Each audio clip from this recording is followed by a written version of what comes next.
Well, welcome to the Manager Tools Podcast. Today's topic, Horstman's Wager.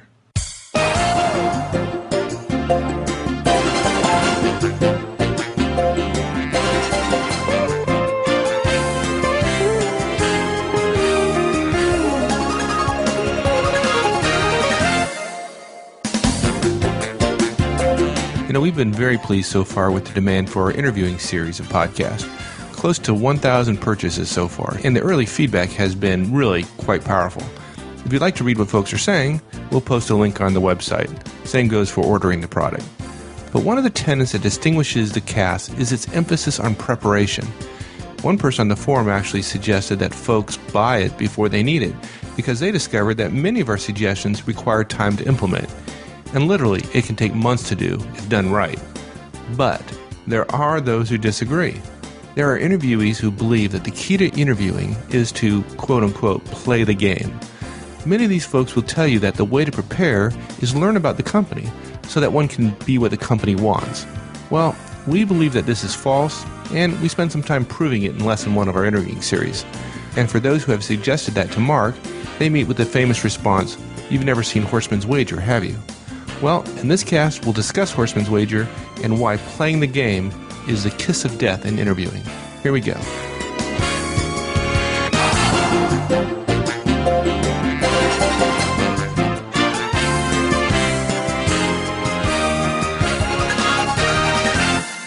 So is this question something you've gotten a lot of? Oh, yeah. You think I knew the answer to that question before I asked it? I think I've said my standard response to the question about playing the game so many times, I probably have sounded bored when I delivered it. It's almost like, okay, here we go. Let me explain again. It's just a very common refrain, particularly from people who are fairly new to the interviewing game. Yeah, for a second there, I thought you said you sounded boring, but now you said you sounded bored. Oh, that big could be. difference. That could be. It could happen. It could happen. So what do folks ask you when this comes up? What kind of things do they ask you? Oh, look, they come up and they want to know the secret, right? The one thing, as Harvey Pinnock said in his book, the magic move. The key to riches, whatever we should be able to boil it down. It should be simple. You just tell me this one thing. Give me the little nugget, the kernel, the perfection. Yeah. Well, you'd think by now that if there were this secret in such a widely encountered system, it'd be public by now, right? Yeah, you'd think, exactly. And that's why I think younger, newer interviewees ask it, but somehow they clearly thought they were the one that hadn't gotten the memo, or that everybody else knew. Kind of like managers. Oh, everybody else knows what they're doing, and I'm the only one who doesn't. Duh, not true.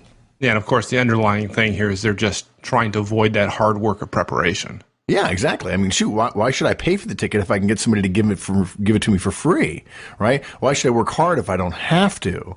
Yeah, absolutely right. Yeah, and the fact that there's not something like that just made them believe even more that, Congress has the cure for cancer all locked up, and the oil companies have a gasoline-driven engine that will go for 200 miles, has 350 brake horsepower, and they're just... Yeah, and the unions have it too, but they don't want to release it because they'll lose jobs, right? Yeah, exactly. And the auto companies can make a car that goes 200 miles. We could have a whole show just on that. Okay, we probably offended 5% of our listeners. All of it, to your point, is in the service of laziness. People don't want to do hard work. And of course, by the time this had come to you, top of your head, you already had too many Horstman's Law, so you got a little creative and came up with Horstman's Wager. Yeah, I actually, when it happened, I mean, it was, the 500th time I've been asked the question, and always in a conspiratorial whisper, like, I know you tell your clients this, but you can give it to me on the sly for free. And I had just read somewhere, somebody had just pointed out Pascal's Wager. And it just clicked with me that was essentially the situation we were in. Right. Now, and if I recall it properly, Pascal's Wager is essentially this kind of 2x2 matrix that attempted to show the choice one had regarding the existence of God. And pretty much the choice was either give up a few hedonistic pleasures or versus avoiding the possibility of eternal damnation. So it was pretty easy choice. The damnation thing was in his wager, which is not in ours. Yeah, so deciding in the favor of God existing was a fairly simple decision. And look, I'm not Blaise Pascal. We make no pronouncements here regarding religion or spirituality in the cast. We don't supposed to be anything other than completely normal in intelligence. I am certainly a cheeseball compared to Mr. Pascal. He just came up with a neat way of communicating this essential argument. Let's face it, I don't know if he created the 2x2. And for all I know, guys back then, they were all batting around 2x2s all the darn time. But for most business applications, and I do in fact know there's a book about 2x2s. It's not very good, but it's out there. Hey, you didn't read the Republic? He had in there, I think. Is that right? I think Plato had this 2x2 matrix. 2x2. So, I love it. He probably does, and we just wouldn't call it that. But for most business applications, when people talk 2x2s,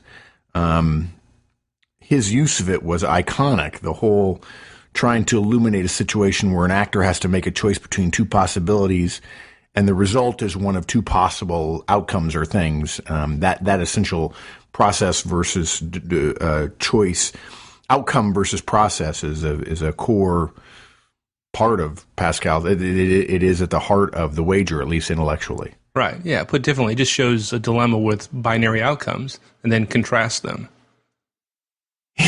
Yeah. Once again, it takes me 100 words and you say 5 or 7, and yeah, you get it. A dilemma with binary outcomes. And of course, the word dilemma comes from die, meaning two. I guess lemmas are a bad thing. So look, maybe I'm not as smart as him, but maybe you are. Okay, so yeah. so since some listeners have already figured it out, and probably some don't even have a clue yet, let's get right to the heart of things. What are we going to do in this cast? Okay, good. Our outline for this cast is really simple. We have 2 preparatory points, followed by 5 parts of Horstman's wager. The 2 preparatory points are interviewing is a black box, and playing the interviewing game is a classic myth. And then the 5 parts are, first, we're going to go over the 2x2 description. We're going to walk through the setup of the model, and there'll be a slide. Obviously, there'll be a slide on the website to make things a little bit easier for folks, or a description. And then we'll go through all 4 of the quadrants. Quadrant 1, you are yourself, be yourself, and you get an offer. Quadrant 2, you're yourself and you prepare, and you don't get an offer. Quadrant 3, you play the game and you get an offer. And quadrant 4, you play the game, but you don't get an offer. And it will become incredibly clear that playing the game is not only lazy, but incredibly ineffective in both the short and long run. Yeah, it's really terribly ineffective and very dangerous in the long run, and in the short run, it can be very ineffective as well. And I'll tell you what, when we get to Q4, there'll be some. If people haven't been converted to the concept, and then therefore, hopefully, they'll get the core point of this cast, which is preparation is the thing that makes the difference, not a shortcut, not playing the game. When you hear quadrant 4, I think people will run for the hills when they hear when they think about playing the game. Agreed. Yeah, and really, when you think about playing the game, there is only one situation, which we'll talk about, that justifies its use, and it really is a short-term benefit. And what's more, it's really driven by fear. And then, of course, it ends in tears, as all unethical behaviors sooner or later do. Yeah, as all game playing of any kind does sooner or later. Yeah. Okay, so let's start with the point of interviewing is a black box. I think I know what you mean, and I know folks absolutely feel that way. Yeah. This is one of those things where it's the kernel of truth, right, that leads us into the pit of despair of poor interviewing. All good myths, all good lies, all good prevarications, misdirections, red herrings start with a kernel of truth, and they're described in such a plausible tone of voice. Well, of course, Mr. Jackson, you know that this is true, so therefore this must follow and this must follow, so therefore black is white. I think actually there are a bunch of Broadway musicals based on that very principle. Look, when you have a system with known inputs and it's fed into an unknown process from which you get unpredictable outcomes, to me, that is the quintessential black box. Actually, that's a little off, and it's even worse than you just said. I think the purest use of the term is just that the process, that action occurring at a point in the system before the input or after the input and before the output is undescribed for whatever reason. So the process is simply described in terms of inputs and outputs. I don't think that the unpredictability of outcomes is a core part of that definition. Yeah, you're right. You're totally right again. I'm getting a little sloppy. I'm just sort of mixing up my metaphors again. But you're right. Interviewing is a black box just because, I guess in the pure sense, interviewing is a black box because most folks don't understand how to interview, and they don't get detailed data about what happens during the interview. Well, largely because companies don't have this repeatable system, right? Which just boggles our collective non-Pascalian minds. Yeah, you're absolutely right. So here's the way you think about it. Hey, Joe interviewed.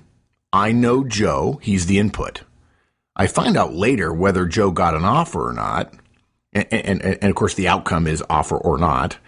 So folks do behave around interviews as if they were black boxes. There's input and there's output, and the process in the middle is undescribable in some fashion. And I have a feeling, though, Mike, that you just saved us probably 100 emails from the high Cs and the programmers and the IT architects and the systems theorists in the audience that say, now, Mark, it doesn't really describe a black box to just say that the outcomes are necessarily unpredictable. All it says is the process is unknown. Well, yeah, we admit the process is absolutely unknown. Yeah, well, okay. But, that said, I do think you have a case around the unpredictability as well.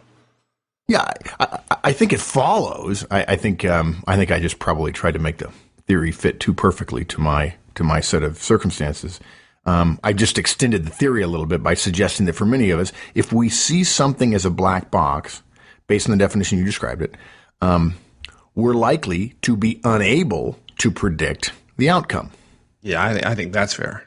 Yeah, and that's a key part of why so many interviewees, in my opinion, go down the wrong path when it comes to preparation. Oh, you know that. That unpredictability is a huge deterrent to preparation. I mean, in essence, it boils down to, look, if I can't predict it, why bother? Yeah, I think that's a function of how busy everybody is. And, I don't have time to do hardly anything. Why would I do something that I literally have no clue about what the process I'm going to be put through? So why should I bother with a detailed and voluminous and careful and professional and ethical preparatory process? If I can't figure out what's happening in there, how can I be sure that the hours I spend are worth it? Look, I may be great and I may be well prepared, and yet I get a purely random, according to my understanding of the model, may not be to the interviewer, but to me, I get a purely random no coming out of an interview. I don't get an offer. That's got to put a damper on people's enthusiasm. And so to me, that's sort of a cognitive dissonance. I did my work and I didn't get what I wanted. I'm gonna have to reconcile those in some way, since I know I can't predict the interviews because other people are interviewing at this time, and I'm wondering why my buddy doesn't get the the offers I expect, and other people I don't even know get what I would expect them never to get. I'm going to say, well, that's the easy way to solve the cognitive dissonance. I'm going to stop preparing, and if there's some shortcuts, I'm going to take them. Yeah, but that I've prepared, I get this random output out of the model. I mean, that rarely happens. It's funny. I think people